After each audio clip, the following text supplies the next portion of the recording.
akong simpleng tao, ngunit napakaraming bagay ang nais kong magkatotoo. Isa rin akong mag-aaral na nagnanais matuto, ang balang araw ay magamit ko ang mga ito. Paakyat sa bawat yugto ng buhay ko, gagamitin hanggan upang matanaw ang isang kaganapang akala ng iba'y malayo, malayong maabot, pagkat daan patungong doon na salimuot. Ngunit akin niyang tatahakin, ang mga tarik na daan ang sumikot, upang makita ang siyang sarili. Pumapatak ang dalawa hindi dahil sa pagdating, bagkus pakalapit na sa entablado na bungang pagpupursigi. Hawakan ang diploma at isasabay ang pangipin. Ito naman, may panibagong simula at hindi uli. Pagkat pagkatapos makatapos ang isasama ko sa hamon ng buhay ng pangasaya at ayos na buhay ang siyang naging suki. Simpleng pangarap na ito, ngunit naman ko nais na ito marami. Dadating talaga tayo sa punto ng buhay na parang gusto na lang nating ihinto muna ang oras at magpahinga. Pero wala tayong ibang pagpipilian kundi ang magpatuloy na lumaban.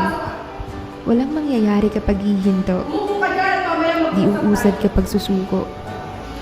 Kaya sa nakakapagod na pahina ng buhay, minsan ang kailangan mo lang ay kaunting tulak, kaunting hakbang, at konting ngiti.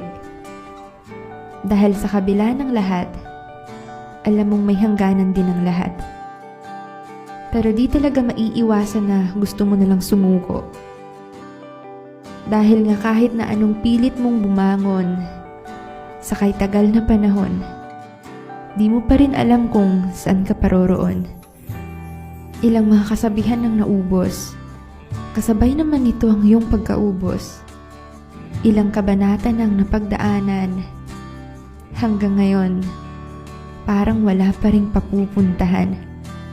Kung sa lahat ng aking nabanggit, isa ka sa nakakaranas nito sa kasalukuyan, gusto kong sabihin sa'yo na ganyan talaga ang buhay.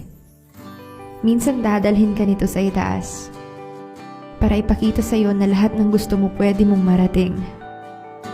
At minsan, dadalhin ka nito sa ibaba para ituro sa'yo na pwede ka maging masaya kahit na di mo pa naaabot ang mga gusto mo sa buhay. At matutunan mo ring magpasalamat sa kung ano man ang meron sa'yo habang nabubuhay. Na ang kaligayahan ay di nanggagaling sa material na bagay, kundi sa kung paano ka rin magpahalaga sa maliliit na bagay. Dahil minsan, binabaliwala na lang natin ito.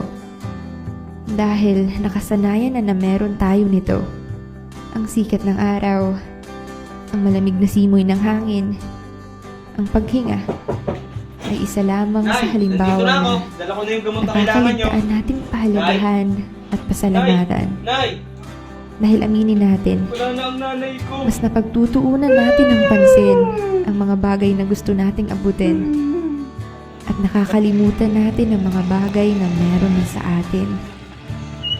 Kaya siguro tayo mabilis mapagod dahil lagi na lang tayo nakatingin sa hinaharap at nangangarap ng nangangarap at nauubos ng nauubos.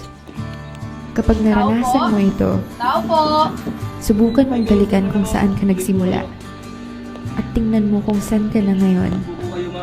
Tiyak masasabi mo ang katagang, ang layo ko na pala. Kaya kapag napapagod ka na at parang gusto mo nang sumuko, pwede ka namang magpahinga at maging masaya sa kung anong meron ka. Dahil ito yung pinangarap mo bago ka nagsimula.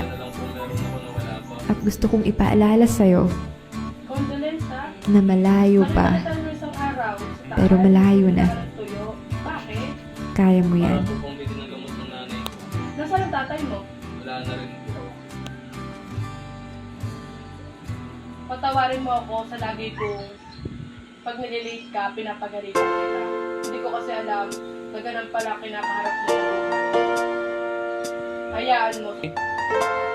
Sa susunod na malilate ka, maunawaan ko na.